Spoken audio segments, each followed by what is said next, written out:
ధర్మాణం ఉత్సన్న ఓ అంటున్నాం తాకి సావొత్తు తర్వాత నాకి నా ఒత్తు ఉత్సన్న కుల ధర్మాణం కుల అంటున్నాం మనకు తెలిసిందే ధర్మాణం దా అనేది మహాప్రాణాక్షరం రాకి దీర్ఘమిస్తూ మా ఒత్తు అలాగే తర్వాత అనాకి కూడా దీర్ఘమిస్తూ అణ నాం అంటున్నాం కుల ధర్మాణం ఉత్సన్న కుల ధర్మాణం రెండో చరణం మనుష్యాణాన్ జనార్దన మనుష్యాణాన్ మనుష్యానాన్లో మాకి మా రస్వంగానే అంటున్నాం నాకి ఊత్వం ఇస్తున్నాం మను షాకి దీర్ఘంతో పాటు యావత్తు అలాగే అనాకి దీర్ఘంతో పాటు సున్నా నం అనట్లే అండి నాన్ అంటున్నాం అంటే ఇని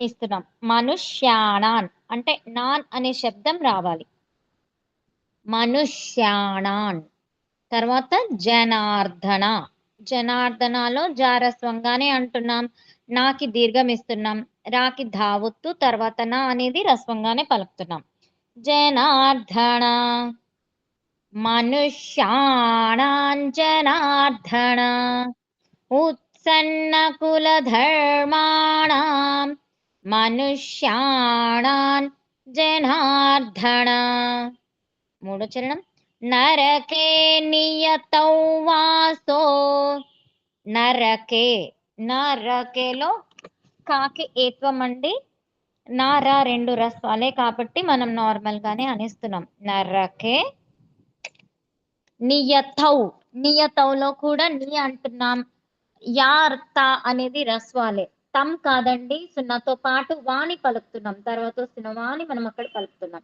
నరకే నియతౌ నాలుగో చరణం వా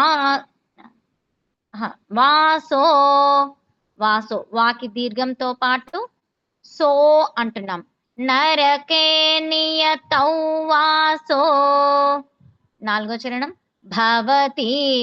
భవతీత్యనుశుశ్రుమా భవతి బా అనేది మహాప్రాణాక్షరం తర్వాత వా అంటున్నాం తీ అని అంటున్నాం తీకి దీర్ఘం ఇస్తున్నాం భవతి త్యనుశుశ్రుమా తాకి యావత్తు నాకి ఊత్వము త్యాను శుశ్రుమ రెండు షూలకి షు అంటున్నాం రెండో షూకి రావద్దు శుశ్రుమ భవతి త్యనుశుశ్రుమా నరకే నియతౌ వాసో భవతీత్యనుశుశ్రుమా పూర్తి శ్లోకం ఉత్సన్న కుల ధర్మాణం మనుష్యాణాం జనార్దన నరకే నియతౌ వాసో భవతీత్యనుశుశ్రుమా ఉత్సన్న కుల ధర్మాణం మనుష్యాణాం జనార్దన నరకే నియతౌ వాసో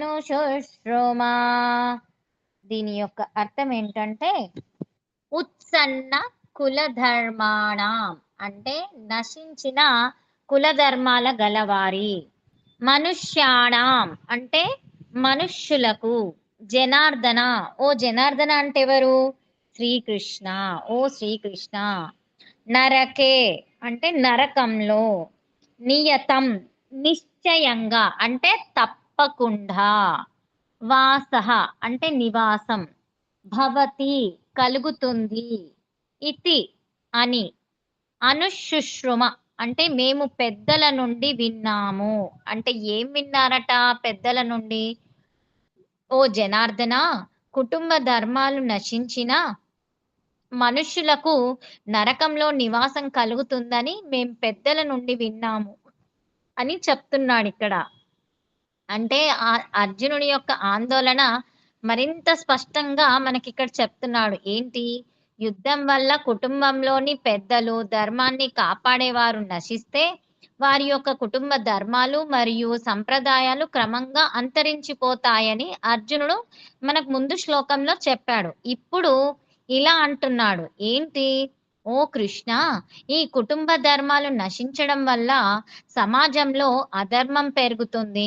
అటువంటి ధర్మభ్రష్టమైన జీవితం చివరకు తీవ్రమైన దుష్ఫలితాలకు దారితీస్తుందని మేము మా పూర్వీకులు, పెద్దలు, ఆ ధర్మజ్ఞుల నుండి విన్నాము అని చెప్తున్నారు. అంటే ఏంటి? వారు పెద్దవాళ్ళు చెప్తున్నప్పుడు మేము విన్నాము. అలా లేకపోతే ఆ పెద్దవారనేది కుటుంబంలో లేకపోతే ఇవన్నీ నశించిపోతాయి. తీవ్రమైన దుష్ఫలితాలు దారితీస్తాయని చెప్పేసి అధర్మం పెరుగుతుంది. ఇవన్నీ జరుగుతుంది అని చెప్పేసి మేము విన్నాము అని అర్జునుడు చెప్తున్నాడు. అందుకే పాండవులు తమ బంధువులపై యుద్ధం చేయడం వల్ల వచ్చే పరిణామాలను అర్జునుడు భయపడుతున్నాడు. ఇక్కడ ఏంటి? అనుశుశ్రుమ అనే పదం మనకి ఈ శ్లోకంలో విన్నాం. అనుశుశ్రుమ అంటే ఏంటి? మేము విన్నాము అని అర్థం. అంటే ఇది అర్జునుని మాటలో ఒక ముఖ్యమైన అంశాన్ని తెలియజేస్తుంది మనకిక్కడ. అంటే అతను తన అభిప్రాయాన్ని మాత్రమే చెప్పడం లేదు. అక్కడ తన పూర్వీకులు, ఆహ్, ధర్మజ్ఞుల ద్వారా తెలిసిన ధర్మబోధాన్ని ఆధారం చేసుకొని మనకిక్కడ మాట్లాడుతున్నాడు. అంటే ఈ శ్లోకంలో మనకు ముఖ్యంగా చెప్తుందేంటండి? ధర్మం నశిస్తే వ్యక్తి మాత్రమే కాదు, కుటుంబం మరియు సమాజం కూడా వాటిపైన ప్రభావితమవుతాయి అని చెప్తున్నాయి. కాబట్టి ప్రతి తరం మంచి విలువలను తర్వాతి తరానికి అందించాలి. అవి ఎలా ఉండాలి? సత్యం, బాధ్యత, కర్తవ్య బుద్ధి, పెద్దల పట్ల గౌరవం, పరస్పర సహకారం వంటి విలువలు సమాజాన్ని ధర్మ మార్గంలో నిలబెడతాయి గదా! అలా మనం ఉండాలి అని చెప్పాలి. అయితే ఇక్కడ చెప్పబడుతుందేంటి? నరకం మరియు దాని ఫలితాల గురించి అర్జునుడి యొక్క వాదన అతని యుద్ధ సంఘటనలో భాగంగా మారాయి. తర్వాత ఏం చేశాడు శ్రీకృష్ణుడు అదంతా తన యొక్క వాదన అంతా వింటున్నాడు. తర్వాత శ్రీకృష్ణుడు అర్జునుడికి శోకాన్ని, మోహాన్ని తొలగించి స్వధర్మం, ఆత్మజ్ఞానం, కర్మయోగం వంటి ఉన్నతమైన విషయాలని బోధిస్తాడండి. 42 శ్లోకంలో మనకేం చెప్పారు? కుటుంబ ధర్మాలు నశిస్తే కుటుంబం మరియు సమాజంలోని ధార్మిక వ్యవస్థ దెబ్బతింటుందని అర్జునుడు చెప్తున్నాడు. 43 శ్లోకంలో ఏమన్నాడు?